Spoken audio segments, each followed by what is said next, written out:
Hi friends, welcome to infinite world of GK. ഇന്ന് നമ്മൾ കാണാൻ പോകുന്നത് വായനാ ദിനം ക്വിസിൻ്റെ 3-ാം ഭാഗമാണ്. ജൂൺ 19-നാണ് വായനാ ദിനമെന്ന് നിങ്ങൾക്ക് എല്ലാവർക്കും അറിയാം. അപ്പോൾ പാർട്ട് 1 ആൻഡ് പാർട്ട് 2 കാണാത്ത കൂട്ടുകാർ കാണാൻ മറക്കല്ലേ. PN പണിക്കരുടെ ഓർമ്മയ്ക്ക് തപാൽ സ്റ്റാമ്പ് പുറത്തിറക്കിയ വർഷം ഏതാണ്?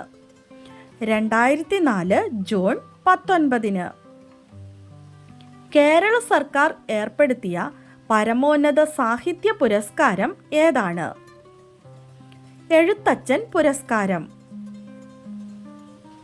എഴുത്തച്ഛൻ പുരസ്കാരം ആദ്യം ലഭിച്ചത് ആർക്കാണ്? ശൂരനാട് കുഞ്ഞൻപിള്ള. 1993 പുരസ്കാരം ലഭിച്ചത്. 2023 എഴുത്തച്ഛൻ പുരസ്കാരം ലഭിച്ചത് ആർക്കാണ്? SK വസന്തൻ. SK വസന്തനാണ് 2023 പുരസ്കാരം ലഭിച്ചത്. 2023 വയലാർ പുരസ്കാരം ലഭിച്ചത് ആർക്കാണ്? ശ്രീകുമാരൻ തമ്പി. അദ്ദേഹത്തിൻ്റെ ജീവിതം ഒരു പെൻഡുലം എന്ന ആത്മകഥയ്ക്കാണ് പുരസ്കാരം ലഭിച്ചത്. വയലാർ അവാർഡ് ആദ്യം ലഭിച്ച വ്യക്തി ആരാണ്? ലളിതാംബിക അന്തർജനം. അഗ്നിസാക്ഷി എന്ന കൃതിക്ക് 1977 വയലാർ അവാർഡ് ലഭിച്ചത്. 2021 വയലാർ പുരസ്കാരം ലഭിച്ച മാന്തളിരിലെ 20 കമ്മ്യൂണിസ്റ്റ് വർഷങ്ങൾ എന്ന കൃതിയുടെ രചയിതാവ് ആരാണ്? ബെന്യാമിൻ. 2023 കേന്ദ്ര സാഹിത്യ അക്കാദമി അവാർഡ് ലഭിച്ച മലയാളത്തിലെ മികച്ച കൃതി ഏതാണ്? EV രാമകൃഷ്ണൻ എഴുതിയ മലയാള നോവലിൻ്റെ ദേശകാലങ്ങൾ എന്ന കൃതിക്കാണ് 2023 കേന്ദ്ര സാഹിത്യ അക്കാദമി അവാർഡ് ലഭിച്ചത്. 2023 ഓടക്കുഴൽ പുരസ്കാരം ലഭിച്ചത് ആർക്കാണ്?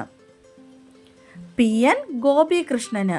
കവിത മാംസഭോജിയാണ് എന്ന കൃതിക്കാണ് പുരസ്കാരം ലഭിച്ചത്. ലോകത്തിലെ പ്രാചീന സാഹിത്യം എന്നറിയപ്പെടുന്നത് എന്താണ്? ഗ്രീക്ക് സാഹിത്യം. ഗ്രീക്ക് സാഹിത്യത്തിലെ ഇതിഹാസങ്ങൾ ഏതൊക്കെയാണ്? ഒഡീസി, ഇലിയഡ്. 1829 കേരളത്തിലെ ആദ്യത്തെ പൊതു വായനശാല തിരുവനന്തപുരത്ത് സ്ഥാപിച്ചത് ആരാണ്? സ്വാതി തിരുനാൾ. കേരളത്തിലെ ആദ്യത്തെ വായനശാല ഏതാണ്? ദേശസേവിനി ഗ്രാമീണ വായനശാല, എറണാകുളം. തിരുവിതാംകൂർ ലൈബ്രറി അസോസിയേഷന്റെ മുദ്രാവാക്യം എന്താണ്? വായിച്ചു വളരുക. പുരാതന കാലത്തെ ഏറ്റവും പ്രസിദ്ധമായ ലൈബ്രറി ഏതാണ്? അലക്സാണ്ട്രിയയിലെ ഗ്രേറ്റ് ലൈബ്രറി. 1945 തിരുവിതാംകൂർ ഗ്രന്ഥശാല സംഘം രൂപവൽക്കരിച്ചത് ആരാണ്?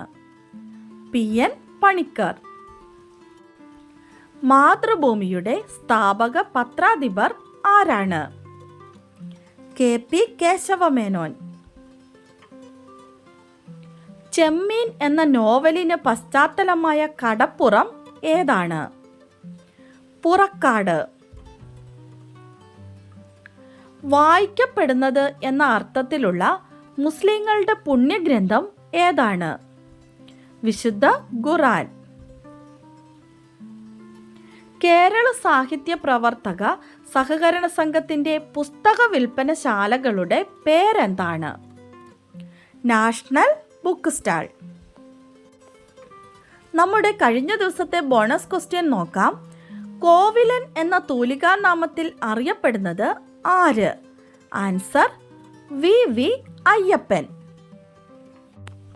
കറക്റ്റായി ആൻസർ പറഞ്ഞിരിക്കുന്നത് അർച്ചന K, Anika S, Navneet, Sreebhadra, Anjana N Nair, Shyam Krishna P, ശാരംഗ് എന്നിവരാണ്.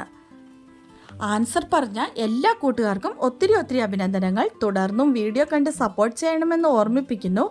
നമുക്ക് ഇന്നത്തെ ബോണസ് ക്വസ്റ്റ്യൻ നോക്കാം. മലയാളത്തിലെ ആദ്യത്തെ സന്ദേശകാവ്യം ഏതാണ്? മലയാളത്തിലെ ആദ്യത്തെ സന്ദേശകാവ്യം ഏതാണ്? ആൻസർ അറിയാവുന്നവർ വേഗം തന്നെ കമൻറ്റ് ചെയ്തോളൂ. ഇന്നത്തെ വീഡിയോ നിങ്ങൾക്ക് എല്ലാവർക്കും ഇഷ്ടമായി കാണുമെന്ന് വിചാരിക്കുന്നു. ഇഷ്ടമായാൽ എല്ലാവരും ഒന്ന് ലൈക്ക് ചെയ്യാനും ഷെയർ ചെയ്യാനും അതുപോലെ തന്നെ ചാനൽ സബ്സ്ക്രൈബ് ചെയ്യാതെ കാണുന്ന കൂട്ടുകാരുണ്ടെങ്കിൽ ഒന്ന് സബ്സ്ക്രൈബ് ചെയ്യാനും മറക്കല്ലേ. Thanks for watching.